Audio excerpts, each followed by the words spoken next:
በስመ አብ ወወልድ ወመንፈስ ቅዱስ አሐዱ አምላክ አሜን።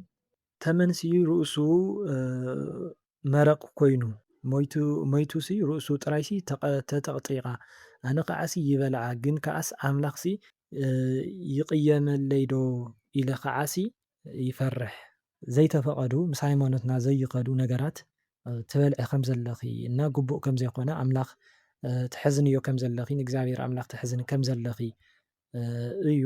ስለዚ ፍቁር ዘይኮኑ ምግብታት ክትበልዒ ከም ዘይግባእ እዩ። ብኻልእ ከዓ ተመን ናይ ዛር መንፈስ ወይ ከዓ ናይ ተንኮል መንፈስ እውን ይበሃል እዩ።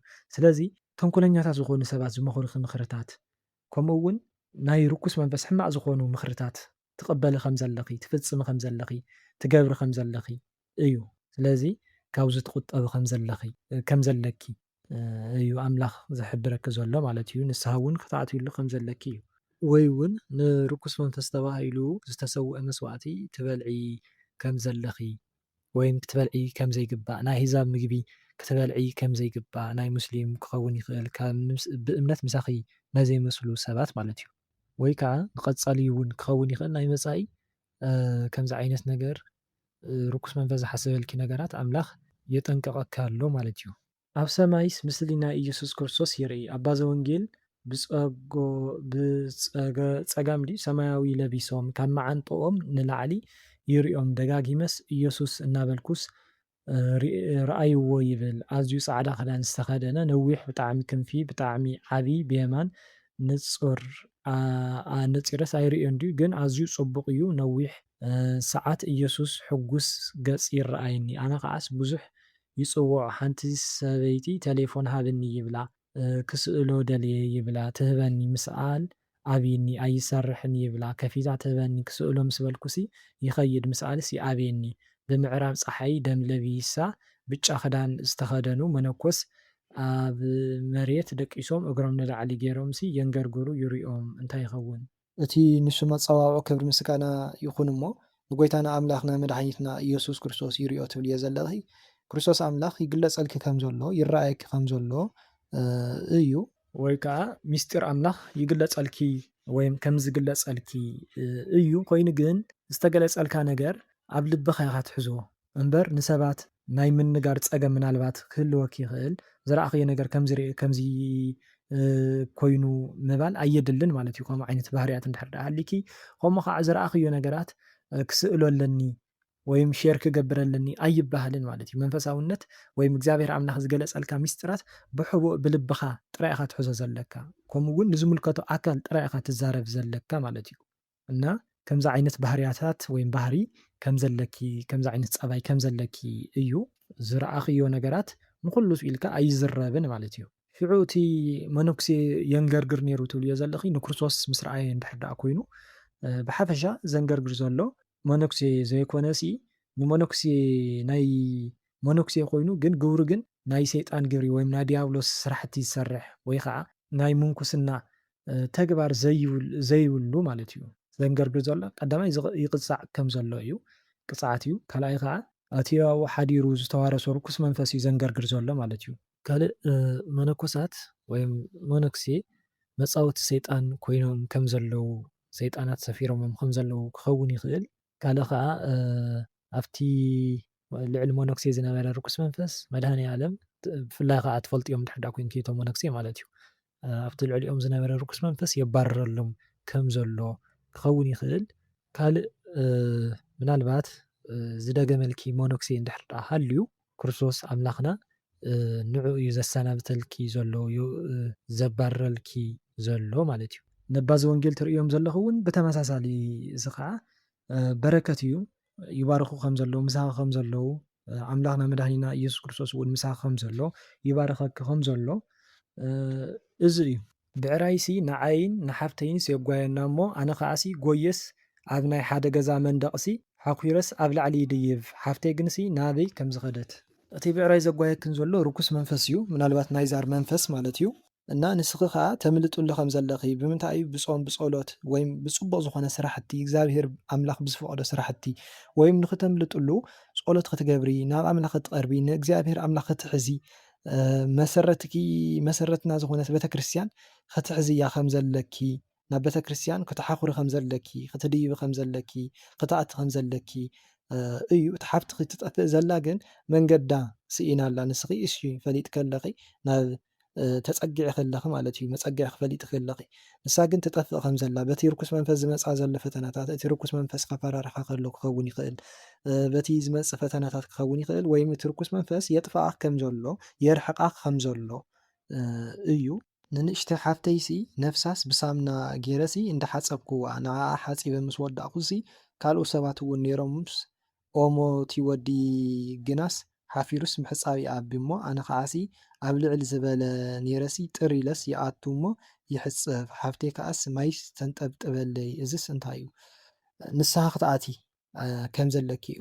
ስለዚ ንስሓ ዝቐረየኪ ነገራት ከም ዘሎ እዩ እሞ ንስሓ ክትኣቲ ከም ዘለኪ ወይ ከዓ ንስሓ እንድሕር ኣቲኺ ኣብ ቁነና እንድሕር ሃሊኺ እግዚኣብሔር ኣምላኽ ነቲ ንስሓኺ ከም ዝተቐበለኪ ከም ዘንፀሓኪ እዩ። ነታ ንእሽተይ ሓፍትኺ ከዓ ናብ ንስሓ ክተብቅዕያ ከም ዘለኪ ንስሓ ክትኣቱ ከም ዘለዋ እዩ። ንስሓ እንድሕር ኣቲኽያ እንተኮንኪ ከዓ እግዚኣብሔር ኣምላኽ እቲ ንስሓ ከም ዝተቐበላ ወይም እቲ ንስሓኽን ከም ዝተቐበለልክን እዩ። ጥልፊሲ ክትመርፅ ምሕዳር ባስ ፍትሑለይ ጥልፊ ምምራፅ ሓዳር እዩ መብዛሕትኡ ግዜ ሓዳር እንድሕር ዳኣ ዘይብልኪ ሓዳር ኢኺ ትመርፂ ዘለኺ ወይም ሓዳር ከም ዘለኪ እዩ እና ብሓፈሻ ሓዳር ኢኺ ትመርፂ ዘለኺ እሞ እግዚኣብሔር ኣምላኽ ናብ ፅቡቕ ዝኾነ ሓዳር መታን ከውድቐኪ ጸሎት ክትገብሪ ከም ዘለኪ ናይ እግዚኣብሔር ኣምላኽ ፍቓድ ክትሓቲ ከም ዘለኪ ስዋእ ክትኣቱ ከም ዘለኪ እዩ። ወይ ከዓ ክፍለይ እንታይ እዩ ሓዳር ድዩ ወይስ ምንኩስና እዩ ዝብል ሕቶ እንድሕር ዳኣ ሃሊካ ከዓ እቲ ክፍልኺ ሓዳር ከም ዝኾነ እዩ ኣምላኽ ዝገልፀልኪ ዘሎ ማለት እዩ። ገዛይስ ይቕይር ይመስለኒ እሞ ሓንቲ ክፍሊ እያ ንበይናስ እያ እታ ገዛ በረኻ እዩ እቲ ከባቢ ኣእዋም እኒአዎ እታ ገዛ ግን ክሪኣ ኢለስ ይወፅእ እሞ ብፈርስን ደምን ዝተኸበበ እዩ። ቀዳማይ ገዛ ናይ ምቕያር ሓሳባት እንድሕር ዳኣ ሃሊካ እቲ ርኩስ መንፈስ ናብ ዘይኸውን ዳይሬክሽን ወይም ናብ ዘይኸውን ኣንፈት ናብ ሕማቕ ክፉእ ዝኾነ ገዛ ናብ ባእድ ኣምልኮ ዝፍፀመሉ ቦታ ይመርሐካ ከም ዘሎ እዩ። ካልእ ገዛ ምቕያር ማለት ምናልባት ኣብ ሃይማኖትካ ጥርጥር ከይህልወካ ማለት እየ ማለት ኣብ ሃይማኖትካ ዝተፈላለዩ ፈተናታት ኣብ ኦርቶዶክስ ኣባና ማለት እዩ ዝኾነ ፈተናታት ዝኾነ ሕማቕ ስራሕቲ ርኢኻ ትኸውን ትኽእል ማለት እዩ እሞ ሽዑ በዚ ተባሳጭኻ ወይም ዝኾነ ሕማቕ ስራሕ ስለ ዝበፅሓካ ተናዲድካ ማለት እዩ ካብዚ ክርሕቕ እየ ሃይማኖተይ ክቕይር እየ ኢልካ ምናልባት ከምኡ ዓይነት ሓሳባት እንድሕር ዳኣ ሃሊካ ኣብቲ ትኸዶ ዘለኻ ሃይማኖት ከቢድ ዝኾነ ኣምልኾት ዝፍፀመሉ ማለት ባእድ ኣምልኮ ማለት እየ ባእድ ኣምልኮ ከም ዝፍፀመሉ ካሊእ ኣምላኽ ብስም እግዚኣብሔር ካሊእ ነገር ከም ዝምለኽ እዩ ዝሕበረካ ዘሎ ማለት እዩ እሞ ሃይማኖትካ ፅንዕ ናይ ሰብ ኣይትርአ ኢኻ ትበሃል ዘለኻ ማለት እዩ። ብካልእ ሓዳር እውን ክኸውን ይኽእል ሓዳርካ ኣፅሊእካ ክኸውን ይኽእል ብዝመፀካ ፈተናት ምቁቋም ወይም ትዕግስቲ ስኢንካ ሓዳረይ ክቕይር እየ ወይም ክወፅእ እየ ኢልካ ከም እትኸይድ ማለት እዩ ካብ ሓዳርካ እሞ ሽዑ ምስ ቀየርካ ከዓ ካብዚ ዝኸፍእ ሕማቕ ዝኾነ ባእድ ኣምልኮ ዘለዎ ናብ ሕማቕ ቦታት ወይም ናብ ሕማቕ ሓዳር ከም እትኣቱ እዩ። ስለዚ ክትጥንቀቕ እዩ። ብካልእ ገዛ ልቦና እዩ ስለዚ ልቦናይ ክቕይር ምናልባት ኣብ ዓለማዊ ሂወት እንድሕር ዳኣ ሃሊኻ ናብ መንፈሳዊ ሂወት እስኪ ከኣቱ ኢልካ ወይም ትቕይር ከም ዘለኻ ማለት እዩ እሞ ኮይኑ ግን ናብ መንፈሳዊ ሂወት ናብቲ ካሊእ ናይ ሂወትካ ምዕራፍ ክትዘግር ከለኻ ወይም ክትቕየር ከለኻ ዝመፀካ መሰናኽላት ናይ ደፋትር ክኸውን ይኽእል ናይ መተተኛታት ሰባት ክኸውን ይኽእል ፈተናታት ከም ዘጋጥመካ እዩ። ወይ ከዓ ናይዚ ኣንፃር ማለት እዩ ማለት ናብ እቲ ትቕይሮ ቦታ እንድዩ ዝውስኖ መንፈሳዊ ሰብ ኮንካ ኣብ ጸሎት ኣብ ፅቡቕ ነገራት ሃሊኻ ሽዑ ናብ ካሊእ ገዛ ትቕይር ከለኻ ወይም ናብ ዓለማዊ ሂወት ክትኣቱ ከለኻ ኣብኡ ከቢድ ዝኾነ መሰናኽላት ፈተናታት ከም ዝመፀካ ወይም ከም እትረክብ እዩ። ናብ ሕልመይ ክኣቱ ቃል ኪዳን ናይ ባዕለይ ይመስለኒስ ኣውፂአስ ኣብ ደገ ብደገ ኮይኑሲ ኣብ ርእሲ መኪናስ ይገብሮ እና ሓደ በዓል ባጃጅ መፂሲ ክወስዳስ ይከራኸር ይመስለኒ ካብኡ ቅድም ኣቢለስ ምንጥል ኣቢለስ ናብ ኣጻብዕተይ የእትዋ እሞ ካብኡ ነዚ በዓል ባጃጅሲ ጓሓፍ ሂበስ ይሰዶ ይመስለኒ ካሊእ ከዓስ ፅቡቕ ፃዕዳ ጃኬትሲ ክገዝእ ኢለስ ይዕቅኖ እሞ 500ስ ይብልኒ እሞ ከቢሩ ድሓር ክምለስ እየ ክወስደ ኢለስ ኣውፂአዮስ ይኸይድ ይመስለኒ። እታ ቀለበት ተውፅኣ ዘለኻ ምናልባት ኣብ ሓዳርካ ወይም ኣብ ሓዳርኪ ዝኾነ ፈተናታት ኣሎ እና ብኡ ተስፋ ትቆርፅ ከም ዘለኻ ትዕግስቲ ትስእን ከም ዘለኻ ክኸውን ይኽእል ማለት እዩ እና ብኡ ከዓ እቲ ርኩስ መንፈስ በታ ናትካ ተስፋ ምቑራፅ በታ ናትካ ትዕግስቲ ምስኣን ተደሪኹ እቲ ርኩስ መንፈስ በታ ቀዳዳ ንሳ ኣትዩ ነታ ሓዳርካ መሊኡ ከፍርሳ ይፅዕር ከም ዘሎ ወይም ከፍርሰልካ ይፅዕር ከም ዘሎ ማለት እዩ። ኮይኑ ግን እግዚኣብሔር ኣምላኽ ሓጊዝካ ናብ ልቦናኻ ተመሊስካ ተስፋ ሰኒቕካ ወይም ተስፋ ሒዝካ ካብቲ ነጣቂ ዝኾነ ካብቲ ዲያብሎስ ነታ ሓዳርካ ከም ዘድሓንካ እያ። ናቱ ኮተት ዝኾነ ነገራት ከዓ ማለት ነቲ ጓሓፍ ትብሎ ዘለኻ ነቲ ኣብቲ ሓዳርኩም ፈተና ዝኾነኩም ነገራት ከዓ ምስኡ ተወግዶ ከም ዘለኻ ነቲ ርኩስ መንፈስ ማለት እዩ። ምክንያቱ ናቱ ስለ ዝኾነ ማለት እዩ። እቲ ፈተናታት ዘምፀልኩም ዘሎ ናይቲ ርኩስ መንፈስ ስለ ዝኾነ ንዕኡ ክተርሕቆ ከለኻ ነቲ ናይቲ ሓዳርካ ፈተና ክትስዕር ከለኻ ወይም ክትዕወት ከለኻ በቲ ናይ ሓዳርካ መፂካ ዘሎ ፈተናታት እቲ ፈተና ከም ዝጠፍእ ምስቲ ርኩስ መንፈስ ማለት እዩ። እቲ ርኩስ መንፈስ እውን ካብቲ ሓዳርካ ከም ዝርሕቕ እቲ ፈተናታት እውን ካብቲ ሓዳርኩም ከም ዝውገድ ወይ ከዓ ከም ዝርሕቕ እዩ። ምናልባት እዚ ኣብ ሓዳር እንድሕር ደኣ ሃሊኻ እዩ። ቀለበት ኣብ ካልእ ውሉድ እውን ክኸውን ይኽእል፣ ሕፀ እውን ክኸውን ይኽእል።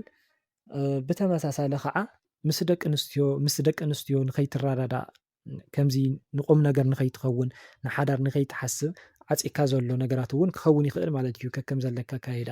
እቲ ጃኬት ከቢርኒ ትብሎ ዘለካ ከዓ ፀጋ እግዚኣብሔር እዩ ሓደ ጃኬት ማለት እዩ። ስለዚ ፀጋ ዘውህብ ስራሕ ከም ዘይብልካ ምናልባት ንስሓ ድኻ ዘይኣተኻ ኮንካ ወይ ከዓ ካልኦት ማለት እዩ። ንኣብነት ግዜ የብለይን ቢዚ እየ ብምባል ንመንፈሳዊ ሂወት ግዜ ብዘይምሃብ ማለት እዩ።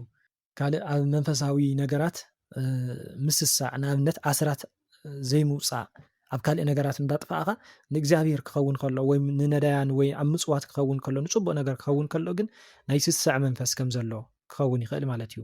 ካልእ እቲ ጃኬት ዕድል እውን ክኸውን ይኽእል። ዕድልካ እግዚኣብሔር ኣምላኽ ዝሃበካ መክሊት እግዚኣብሔር ኣምላኽ ዝሃበካ ፀጋ እግዚኣብሔር ኣምላኽ ዝሃበካ ዕድል ብኣግባቡ ብሓፈሻ ማለት እዩ ከም ዘይትጥቀመሉ ዘለኻ እዩ። ኣብ ገዛይስ ጫማይ እንዳሓሰብኩስ ታኬቱሲ ዝነውሐ ኮይኑስ ይስምዓኒ ሰብኣየስ መፂሲ መፍትሕ ሃብኒ ይብለኒ እሞ ኣጆኽ ይሃብኒ ኢልንሲ ኣብ ኩባያ ማይ ዘለዎስ ኣውፅየሲ እቲ መፍትሕስ ይህቦ ሽዑስ ባቡር ምስ ገዛናሲ ተላጊባ ትፀንሕ እሞ ናብኣ ይስቀል ምስ ሓንቲ ከደረይቲ ሰበይቲ ኮፍ ይብል ሽዑስ እታ ባቡርሲ ተለቂቃስ ካብ ገዛናሲ ትብገስ እውይ ምስ በልኩ እታ ሰበይቲሲ እንታይ እያ ኮይና ኢላሲ ግርጭ ትብለለይ። እቲ ጫማ ሓዳር እዩ። ኣብ ሓዳርኪ ኮንኪ እዩ እቲ መፍትሕ ሃብኒ ዝብለክ ዘሎ ሰብኣይኺ ከዓ ቀዳማይ እቲ ሰብኣይኺ እዩ ልቦና ክሃብኒ እቲ ፀገምኪ ኣዛርብኒ ሚስጥራዊት ኣይትኹኒ ካባይስ ነገራት ኣይትሓቢ እዩ ዝብለክ ዘሎ። ካልኣይ ከዓ መድሃኒ ዓለም ኢየሱስ ክርስቶስ እዩ ማለት እዩ። ልቦና ክሃብኒ እቲ ናይቲ ፀገምኪ ንገርኒ እዩ ዝብለክ ዘሎ ማለት እዩ። ወይ ከዓ እቲ በዓል ገዛኺ ከምቲ ዝበልክኺ መፍትሕ ናይቲ ፀገመይ ፍታሕሲ ወይ ምኸርኒ ኣማኽርኒ ይህን ምሂን ንበሃሃል እዩ ዝብለክ ዘሎ ማለት እዩ። እሞ ወይ ከዓ እቲ ኣባይ ዘሎ ፀገምሲ ዝፍታሕስ በኣኺ እዩ ዝብለክ ዘሎ። ምናልባት ፀሎት ክትገብርሉ ክትመኽርዮ ክኸውን ይኽእል። ወይ ከዓ በኣኽ ተመሲላ ወላዲተ ኣምላክ ቅድስተ ቅዱሳን ድንግል ማርያም ነቲ ሰብኣይኺ ናይቲ ፀገሙ ፍታሕ ወይ መፍትሕ ትህቦ ከም ዘላ እዩ። እታ ባቡር ናብ ገዛኹም ተላጊባ ሽዑ ኣብኣ ትሳፈሪ ዘለኺ ከዓ ብክልተ መንገዲ ኢና ክንሪኣ ማለት እዩ። ቀዳማይ ዝኾነ ዕድል ፅቡቅ ዝኾነ ዕድል ናብ ገዛኹም ከም ዝመፅእ እሞ ነቲ ዕድል ከዓ ከም እትጥቀምሉ ከም ዘየምልጠኪ እዩ። ብካልእ ከምዚ ባቡር ተሳፊርካ ምኻድ ሕማቅ እውን ክኸውን ይኽእል ሞት እውን ይበሃል እዩ ማለት እዩ። ስለዚ ብፅቡቅ ይኹን ብሕማቅ ፀሎት ክትገብሪ ከም ዝግባእ ፅቡቅ እንተኮይኑ እግዚኣብሔር ኣምላኽ ናባኽን ከምፀልኪ እንድሕር ደኣ ሕማቅ እንድሕር ደኣ ኮይኑ ከዓ ነቲ ሕልምኺ ንክቅይረልኪ ፀሎት ክትገብሪ ከም ዘለኪ ንኪዳነ ምህረት ክትሓትያ ክትልምን እያ ሕልምኺ ክትቅይረልኪ ክትምሕፀን እያ ክትምዕቆብ እያ ከም ዘለኪ እዩ። ምስ ሰብኣየሲ ሰላም የለናን ብሕልመይ ግንሲ ናብ ገዛ ይመፅእ ብጣዕሚ ተናዲዱስ ኣብ ሶፋ ኮፍ ኢሉሲ ኣነ እውንሲ ነዊሕ ነፀላ ነዊሕኒ ኢለስ ኣብ ክልተ ይቆርፆ ብምቐስ እቲ ሓደ ይክደኖ ክልተ ሰባት ቀያሕቲ ፃዕዳ ክዳን ዝተኸደኑ ወድን ጓልን ኮፍ ይብሉ ኣብ ሶፋ ካብኡ ሰብኣየሲ ኣብ ፍርጅ ኣሎ ስጋ ደርሆ ምፀለይ ይብለኒ ፍርጅ እንተኸፈትኩሲ ዘይበርህ እቲ ስጋስ ብፌስታል እዩ ካብኡ ሓደ ንእሽተይ ሞባይል ክልተ ዓበይቲ ሞባይልንሲ ውሰድዮ ይብለኒ እሞ 50 ቅርሽን 200 ቅርሽንሲ ውሰድዮ ይብለኒ እቲ ነፀላ ትቆርፅዮ ዘለኺ ነዊሑ ዝነበረ መልክዕ ዘይነበሮ እቲ ሓዳር ነፀላ ሓዳር ስለ ዝኾነ ማለት እዩ መልክዕ ተትሕዝዮ ከም ዘለኺ መልክዕ ተውፅሉ ከም ዘለኺ ተስተኻኽልዮ ከም ዘለኺ እቲ ሓዳር ማለት እዩ። ብኻልእ ነፀላ መንፈሳዊ ሂወት እዩ ኣብ ቤንኪ ዝነበረ መንፈሳዊ ሂወት ኣብ ክልተ ጌርኪ ነቲ ሰብኣይኺ ተካፍልዮ ከም ዘለኺ እውን ክኸውን ይኽእል። እቲ ስጋ ደርሆ ሃብኒ ዝብለኪ ዘሎ ከዓ እቲ ስጋ እንድሕር ደኣ ዘይተጠበሰ ከምዚ ጥረ ስጋ እንድሕር ደኣ ኮይኑ እቲ ናይ ደርሆ ማለት እዩ ዘይተሰርሐ ስጋ እንድሕር ደኣ ኮይኑ ምንም በረኸት እዩ እንጀራ ሃብኒ በረኸት ሃብኒ ቃል እግዚኣብሔር ሃብኒ ኣካፍልኒ እዩ ዝብለኪ ዘሎ ነፍሱ እያ ትብለኪ ዘላ ማለት እዩ። ከምዚ ዝተጠበሰ ስጋ እንድሕር ደኣ ኮይኑ ግን ፈተና እዩ ዝኾነኪ ዘሎ እቲ በዓል ገዛኺ ፈተና ይኾነኪ ከም ዘሎ ዝኾነ ህውከት ይኾነኪ ከም ዘሎ እዩ። እታ ጓልን ወድን ይመፁ ትብልዮ ዘለኺ ከዓ ቅዱሳን ምናልባት እቲ ወዲ መልኣክ ክኸውን ይኽእል እታ ጓል ከዓ ካብተን ቅዱሳት ኣዴታትና ክኸውን ይኽእል ከምኡ እውን መድሃኒዓለም ምስ ክብርቲ ወላዲቱ ድንግል ማርያም እውን ክኸውን ይኽእል ማለት እዩ። ኣብ ገዛኹም ይመፁ ከም ዘለዉ ይባርኹኹም ከም ዘለዉ ማለት እዩ። ነቲ ፀገምኩም ይፈትሕልኩም ከም ዘለዉ ክኸውን ይኽእል። እቲ ሞባይል ይህበኒ ውሰድዮ ይብለኒ ትብልዮ ዘለኺ እቲ 50 ቅርሽን 200 ቅርሽን ውሰድዮ ይብለኒ ትብልዮ ዘለኺ ከዓ ቀዳማይ ነቲ ንብረት ወይ ከዓ ውሉድ እዩ ዝህበኪ ዘሎ። እዚ እውን ብክልተ ብፀቡቕን ብሕማቕን ክንብሎ ንኽእል። ቀዳማይ ምክፍፋል እዩ ናብ ባዕልኺ ውሰዲ ኣነ ናብ ባዕለይ እየ ዘብል ኢልካ ከምቲ ኣብ ሓዳር ተፋቲሕኻ ትገብሮ ነገር ማለት እዩ። እጃምኺ ናትኪ ይውሰድዮ ናተይ እጃም እዚ እዩ ዝበሃል ከምኡ ዓይነት ክኸውን ይኽእል። እዚ ንብረት እዚ ናትኪ ይውሰድዮ ወይም እዞም ቆልዑት እዚኦም ናትኪ እዮም ውሰድዮም ውላድ እንድሕር ደኣ ሃልዩኩም ከዓ ማለት እዩ። ከምኡ ክኸውን ይኽእል። በቲ ፅቡቕ ከዓ ካብኡ ውላድ ከም ዘለኪ እቲ ፀገምኩም ከም ዝፍታሕ እውን ክኸውን ይኽእል። ኮይኑ ግን ኣብ ጸሎትኪ ክትበርትዒ ከም ዘለኪ እዩ። ምስ ብዙሓት ሰባት ካብ ሓደ ቤት ማእሰርትስ ወፂና ንጎይ ኣነ ዳሕራይ ናብ የማን መንገዲስ የመርሕ ካብቲ ብዙሓት ሰባት ከዓስ ሓንቲ ጓልሲ ብጎነይሲ ትመፅእ እሞ ኢድ ብኢድ ተተሓሒዝናሲ ንጎይ ዳርጋ ነዊሕ ግዜ ካብ ቤት ማእሰርቲ ምውፃእ ማለት ካብ ናይ ሓጢኣት እስራት ኢኹን ነፃ ትወፃ ዘለኽን ማለት እዩ። ብምንታይ ብንስሓ ናብ ኣምላኽ ብምቕራብ ምስ እግዚኣብሔር ኣምላኽ ብምትዕራቕ ማለት እዩ። እና ናብ መንፈሳዊ ሂወት ከም እተኣትዊ ወይም ከተኣትዉ ከም ዘለኪ ናብ መንፈሳዊ ሂወት ምስ እግዚኣብሔር ኣምላኽ ክትዕረቒ ከም ዝግባእ ወይም ከም ዘለኪ እዩ ዝግለፀልኪ ወይም ዝሕበረኪ ዘሎ። ወይ እውን ንስሓ እንድሕር ደኣ ኣቲኺ ከዓ ካብ ናይ ሰይጣን ወይም ካብ ናይ ሓጢኣት ማእሰርቲ ነፃ ወይም ሓራ ከም ዝወፃኺ እዩ። ምስታ ጓል ትራኸባ ዘለኽን ከዓ ዝኾነት ሓንቲ ወይ መሓዛ ክትኸውን ትኽእል ወይም ምስ ዝኾነት ሓንቲ መንፈሳዊት መሓዛ ከም እትረኽቢ እዩ። ምስኣ ከዓ እስካብ መወዳእታ ወይም ንነዊሕ ግዜ ሓቢርክን ከም እትቕፅላ መንፈሳዊ ምክርታት እንዳተመኻኸርክን ንነዊሕ እዋን ብሓንሳብ ከም እትፀንሓ ኣብ መንፈሳዊ ሂወትክን ብሓንሳብ ከም እትኸዳ እዩ። ብኻልእ እውን ንስሓ ምስ ኣተኺ ናብ ኣምላኽ ምስ ቀረብኪ ምስ ኣምላኽ ምስ ተዓረቕኪ ቅድስቲ ሰማዒት ኣርሴማ ምሳኺ ከም እትኸውን ከም እትሕግዘኪ ኣብቲ መንፈሳዊ ጉያኺ ምሳኺ ከም እትኸውን ክሳብ መወዳእታ እውን ክኸውን ይኽእል ማለት እዩ። ቅድስቲ ኣርሴማ ምሳኺ ከም ዝኾነት ኣብ ግዜ ጾምሲ ርግኦ በሊዐ ኢለሲ ስዒረ ለለ በደድ ይብል እሞ ጎረባቢተይ ከዓሲ ኣብዚ ቅድመይስ ኮፍ ኢለንሲ ይርአያኒ ኣነ ከዓሲ እዚ ዘይትነግራኒ ኢለሲ ይቋየቆን እንዳሰዓርኩሲ ትም ኢልክንስ ትሪአኒ ይብለን ንሰን ከዓሲ በዓል ኽኢኺ ይብላኒ እንታይ ክነብላዓኪ ይብላኒ። እሺ ቀዳማይ ንኸስዕረኪ ናይ ስዕረት ወይም ጥሉላት ምግቢ ከብልዐኪ ዝሓሰበ ርኩስ መንፈስ ከም ዘሎ እዩ። ስለዚ ክትጥንቀቂ ከም ዝግባእ እዩ ሓበሬታ እዩ ማለት እዩ። እቲ ካልኣይ ከዓ ግድን ኣብ ጾም ግዜ ብምግቢ ጥራይ ኣይኮነን ንስዕር ማለት እዩ። ብሕማቕ ስራሕቲ ሕማቕ ስራሕ ብምስራሕ ብዝኾነ ፅልኢ ብቂም ብበቀል ብሕሜት ወይም ሓሜት በዝታት ጾምና እግዚኣብሔር ኣምላኽ ዝቕበሎ ዓይነት ጾም ንኸይኸውን ይኽእል እዩ። ብዝተፈላለየ መልክዕ ይፍትነና እዩ እሞ ብሓፈሻ ካብዚ ሕማቕ ስራሕቲ ኩሉ እዚ ክትርሕቂ ከም ዝግባእ ወይም ክትጥንቀቂ ከም ዝግባእ ኣብ ሰባት ሓዲሩ ብዝተፈላለየ መልክዕ ንዝመፀልኪ ፈተና ክትነቕሐሉ ከም ዝግባእ እዩ። መሓዛይሲ ሕልሚ ትፈልጡ ዶ ኢላትኒ ብዙሓት ሓናሽኽሲ ረጊፃቶም ላኸደት ግንሲ ኣይነኸስዋይ ዕንፀይቲ ለኣከበት ፀሊም ተበን ጭራ ዘይብሉ ከዓስ ትረክብ እናስ እንታይ እዩ? እቶም ሓናሱ ክትረግፆም ዘላ ርኩሳት መናፍስቲ እዮም ረጊፃቶም ትኸይድ ከም ዘላ እዩ። ስለምንታይ ኣብ ጸሎት ኣብ ጽቡቕ ስራሕቲ ስለ ዘላ ምስ ኣምላኽ ስለ ዝቐረበት ክኸውን ይኽእል ወይ ከዓ ንኽትረግፆም ነቶም ርኩሳት መናፍስቲ ረጊፃቶም ንኽትኸይድ ክትጸውም ናብ እግዚኣብሔር ኣምላኽ ክትቐርብ ከም ዘለዋ ምስ እግዚኣብሔር መንፈሳዊ ሰብ ክትኸውን ከም ዘለዋ ማለት እዩ። ብሓፈሻ እቶም ሓናሹኽ ርኩሳን መናፍስቲ እዮም ማለት እዩ። ካልእ እቲ ዕንፀይቲ ዝኣከበት ጸሊም ተበን ጭራ ዘይብሉ ረኺባ ትብልዮ ዘለኺ እቲ ዕንፀይቲ ምእካብ ማለት እንጀራ ምርካብ ማለት እዩ። ኣብ ስራሕቲ ኣብ እንጀራኣ ወዲ ሓቦ ወይ ከዓ ርኩስ መንፈስ ይፋታተና ከም ዘሎ እዩ። ብዝተፈላለየ ብምህካይ ድዩ እቲ ዝሰርሐቶ ነገራት ብምብልሻይ ድዩ ምስቶም ዘስርሕዋ ሰባት ብዘይምስምዕማዕ ድዩ ብዝተፈላለየ መልክዕ ኣብቲ ፈተና ኣብቲ ስራሓ ኣብቲ እንጀራኣ ፈተና ይኾና ከም ዘሎ እቲ ርኩስ መንፈስ ማለት እዩ። ብፍላይ ከዓ ተመን ናይ ዛር መንፈስ እዩ።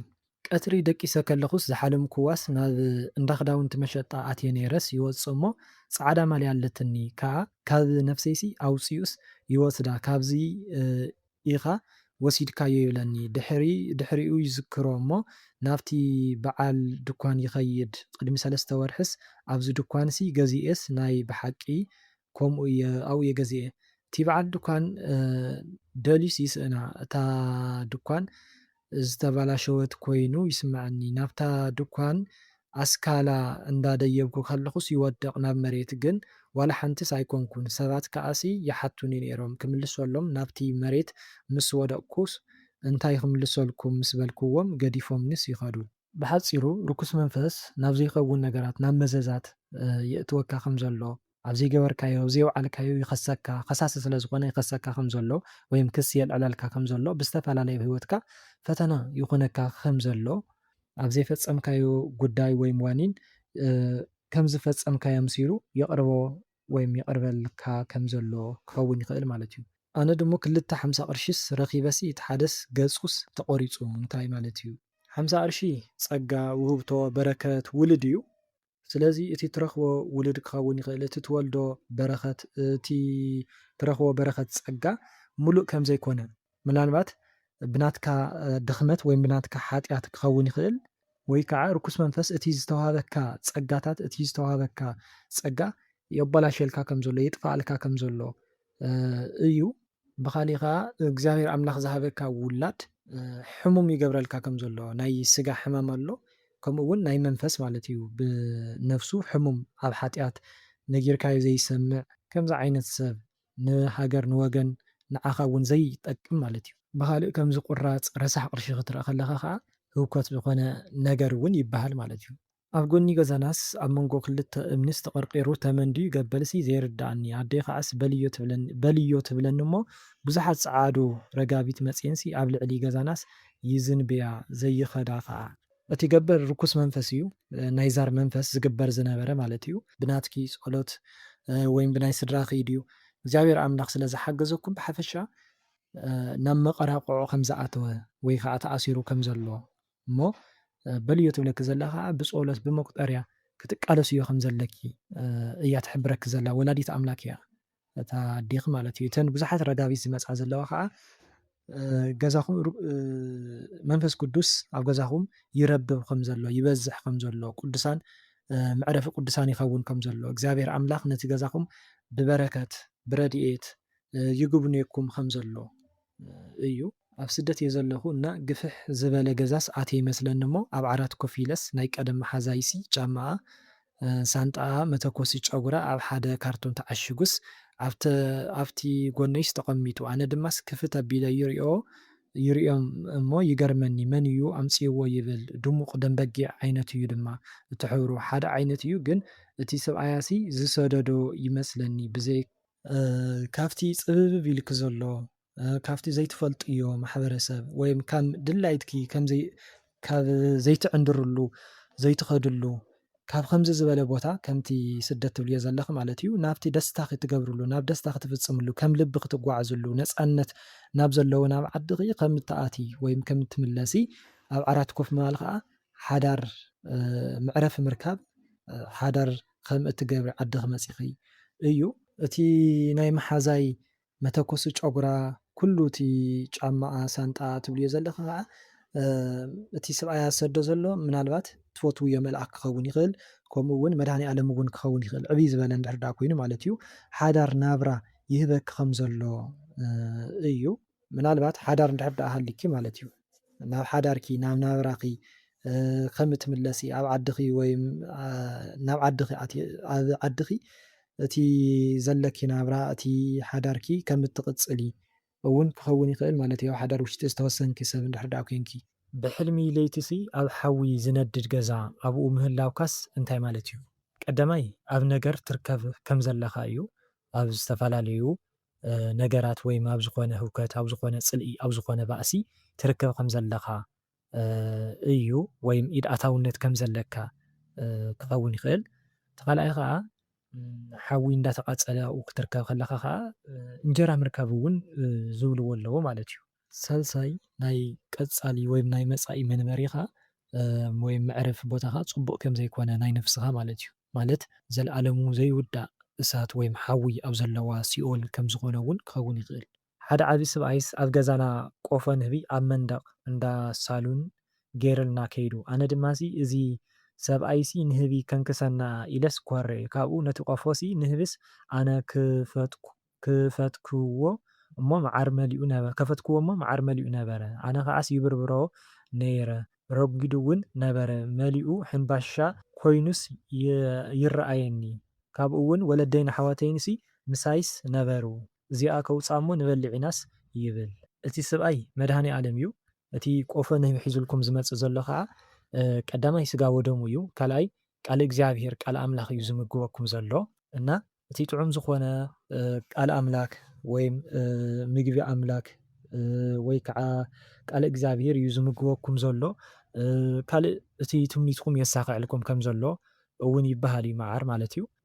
ጥዑም ዝኾነ ነገራት ናብ ሂወትኩም ይህበኩም ከም ዘሎ እዩ ብስጋውን ብነፍስን ወይ ብመንፈሳውን ማለት እዩ እሞ ፀቡቕ እዩ እናተበልዕዎ ዘለኹም ከዓ ካብቲ በረከት ካብቲ እግዚኣብሄር ኣምላክ መድሃኒ ዓለም ዝህበኩም ዘሎ በረከታት ትካፈሉ ከም ዘለኹም እዩ። ግን ኮረ ትብልዮ ዘለኺ ግን ቁሩብ ናይ ዘይምስትውዓል እግዚኣብሄር ኣምላኽ ዝገልፀልኪ ዝህበኪ ውህብቶታት በረከታት ከምዘይ ናይ እግዚኣብሄር ኣምላክ ውዕለታ ከምዘይ ትዝክሪ ክኸውን ይኽእል ማለት እዩ። ናይ ካልኦትኩም ከዓ ከምዚ እንዳተፈትሐ ክኸይድ እዩ እሞ ክሳብ ሽዑ ግን ብትዕግስቲ ክትፅበዩኒ ብትሕትና ከተሓሳስበኩም እፈቱ ኣሕዋተይን ኣሓተይን ስለዝነበረና ሰዓት ኩሉ ናይ እግዚኣብሄር ኣምላኽና ሽሙ ይኽበር ይመስገን።